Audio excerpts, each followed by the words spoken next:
C'est le mardi 20 décembre que l'association MENLabs, porteuse du projet de la cantine numérique à Angers, a organisé une réunion publique afin de présenter son projet.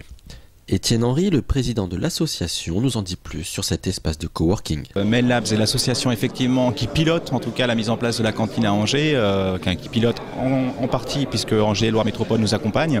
La cantine c'est quoi? C'est un espace de coworking. Le coworking c'est du travail partagé pour parler français.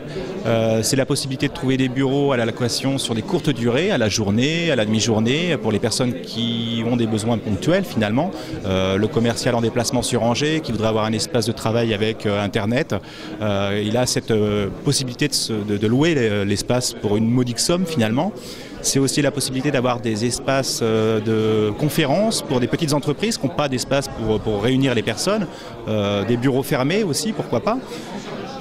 Donc ça c'est l'espace coworking. Après la cantine elle a un aspect aussi de conférence puisque le but étant de pouvoir réunir des personnes sur des thèmes du web, du numérique, le numérique avec un grand N.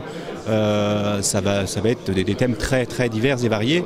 Donc voilà, un espace de conférence pour fédérer les gens autour du numérique, pour les former, pour les accompagner surtout. Normalement le projet d'ouverture, l'inauguration des locaux sera en juin 2012. Entre ce laps de temps, qu'est-ce qui va se passer?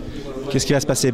On va travailler sur l'ouverture effectivement de l'association aux adhérents pour travailler sur des projets des grandes têtes de projets en fait. Alors accompagnement des entreprises, ouverture, j'ai une problématique bien particulière. Comment vous dire?